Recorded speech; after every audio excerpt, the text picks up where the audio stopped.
Bonjour à tous, bienvenue sur Mathessa, ma chaîne de maths pour dédramatiser. Au programme aujourd'hui, la fonction racine carrée. Il s'agit de la troisième fonction usuelle du chapitre de seconde sur les fonctions usuelles. Alors en préambule, un petit rappel notation. Normalement, la racine carrée devrait se noter comme ceci, c'est-à-dire avec un petit 2. Et par négligence ou par habitude, les élèves et les enseignants ont tendance à l'écrire comme ceci, racine de x. Alors qu'est-ce que c'est la fonction racine carrée? C'est très simple, c'est la fonction f qui a un nombre associe la racine carrée de ce nombre. Si je prends un exemple simple, par exemple 25, eh bien, la racine carrée de 25 va être 5.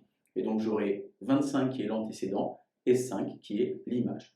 Vous pouvez éventuellement, si vous n'êtes pas à l'aise, aller voir la leçon sur le vocabulaire des fonctions pour vous remettre au clair sur tout cela. Première chose donc, trouvons d'abord le domaine de définition de la fonction racine carrée. Et bien depuis que vous êtes petit, vous avez sûrement appris qu'on ne pouvait pas prendre la racine carrée d'un nombre négatif. C'est la raison pour laquelle le domaine va noter R+, c'est-à-dire tous les nombres réels positifs, et éventuellement nuls, puisque racine de 0 existe et vaut 0. On a donc le domaine qui va s'écrire R+, comme ceci, que l'on peut aussi écrire sous la forme d'un intervalle, 0, plus l'infini, fermé en 0.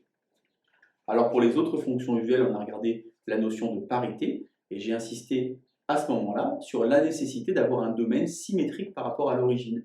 Et vous voyez évidemment que le domaine de la racine carrée étant 0 plus l'infini, eh bien ça n'a aucun sens de tenter de parler de parité pour la fonction racine carrée. On va donc étudier les variations de la fonction de racine carrée sur son domaine, c'est-à-dire sur 0 plus l'infini. Pour cela, on va donc se donner deux nombres a et b strictement positifs, et on va utiliser quelque chose que l'on connaît, à savoir les variations par le calcul. Vous pouvez éventuellement aller voir la leçon qui parle de ça. On va étudier la différence de deux images, on va étudier le signe de cette différence pour voir si les images sont rangées dans le même ordre que les antécédents. On va donc calculer f de a moins f de b, qui va donc s'écrire racine de a moins racine de b. Alors on est bien embêté quand on arrive à racine de a moins racine de b, parce qu'en fait nous on voudrait avoir un signe, qui dit signe dit parfois produit, différence ou quotient, mais là c'est pas exploitable en l'état. On va donc utiliser une notion extrêmement importante en mathématiques qui s'appelle l'expression conjuguée, qui va consister ici finalement à multiplier par le conjugué de cette expression, racine de a moins racine de b, et bien on va multiplier ça par racine de a plus racine de b. En faisant ça, on va faire apparaître une identité remarquable qui va nous permettre de simplifier l'expression. On va donc avoir racine de a moins racine de b facteur de racine de a plus racine de b au numérateur. Et si j'ai multiplié au numérateur par racine de a plus racine de b, je vais multiplier également au dénominateur par racine de a plus racine de b. Alors les élèves ont tendance à penser qu'en faisant ça, on alourdit la notation. Ils ont raison au départ, mais en fait, ça va simplifier.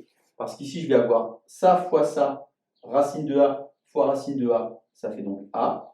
Racine de a fois racine de b, moins racine de b fois racine de a, ça se simplifie. Moins racine de b fois racine de b, moins b, sur racine de a plus racine de b. On va donc maintenant pouvoir sereinement discuter le signe de cette expression. Puisque a est plus petit que b, ça veut donc dire que a moins b est un nombre négatif, et une racine carrée étant toujours positive, la somme de deux nombres positifs est un nombre positif. C'est la raison pour laquelle le quotient a moins b sur racine de a plus racine de b est un nombre qui va être négatif. Ça veut donc dire que f de a est plus petit que f de b. Au départ, j'avais que a était plus petit que b. J'arrive à f de a plus petit que f de b. Les images sont rangées dans le même ordre que les antécédents. F est donc croissante. Et je vous rappelle encore une fois que dire qu'une fonction est croissante, ça ne veut rien dire si vous ne dites pas sur quel intervalle vous êtes en train de parler. 0 plus l'infini.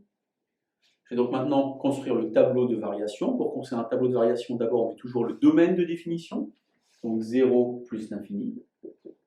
Et nous venons de voir ici que la fonction était croissante. Alors je ne peux pas mettre au bout de la flèche un nombre puisqu'il s'agit en fait d'une limite et qu'on étudie cette notion en classe de terminale. Par contre, ce que je peux faire, c'est mettre l'image de 0 et racine de 0, ça fait 0. Je vais maintenant m'intéresser à la représentation graphique de la fonction racine carrée. Je vais donc calculer des images en prenant des antécédents.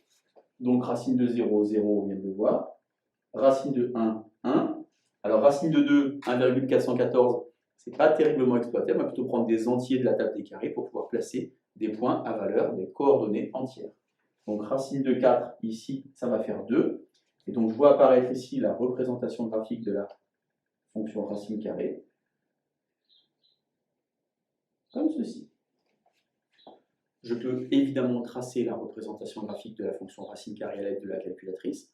Donc on prend la calculatrice, on va évidemment sur f de x tout en haut à gauche. Le symbole racine carrée, vous le trouvez aisément sous la petite touche x carré. Donc faites racine carrée de x.